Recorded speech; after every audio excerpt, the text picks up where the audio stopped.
Bonjour, heureux de vous retrouver pour le message du jour du mercredi 14 octobre 2020.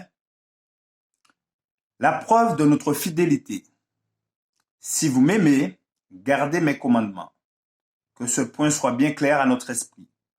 Si nous acceptons le Christ comme Rédempteur, nous devons aussi l'accepter comme notre chef.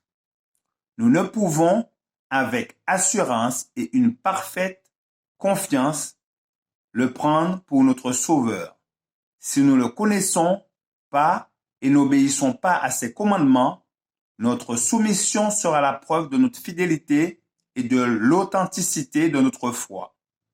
Dites dans votre cœur, Dieu, je crois que tu es mort pour sauver mon âme, puisque tu l'as estimée au point de donner ta vie pour elle. Je te la donne en retour. Je me mets sous ta garde avec mes forces et mes faiblesses. Notre volonté doit s'harmoniser complètement avec celle de Dieu. Voici l'invitation qui nous est adressée. Venez à moi, vous tous qui êtes fatigués et chargés, je vous donnerai du repos. Prenez mon joug sur vous et recevez mes instructions, car je suis doux et humble de cœur. Et vous trouverez du repos pour vos âmes. Le Christ donnera du repos à tous ceux qui portent son joug. Prennent en exemple son humilité et sa douceur.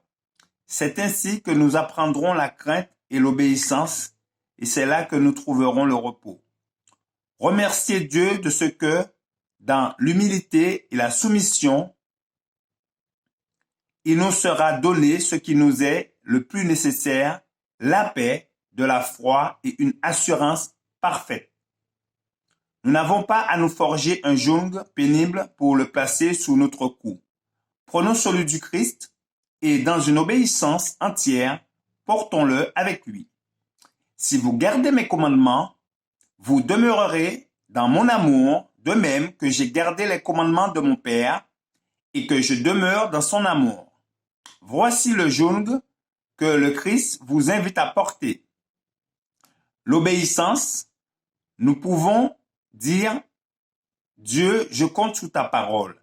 J'accepte tes promesses. Je viens à toi parce que j'ai besoin d'un sauveur. Tu dois rester en moi. Je suis dépendant de toi. Tu es à moi. Le Christ vous répondra.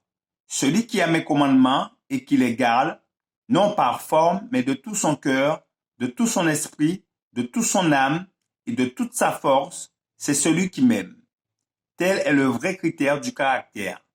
Nous devons mettre en pratique la parole de Dieu. Je vous remercie de votre attention. Je vous souhaite de passer une bonne fin de journée. Que Dieu vous garde et vous bénisse. C'est là ma prière pour vous. Je vous dis à bientôt. Au revoir.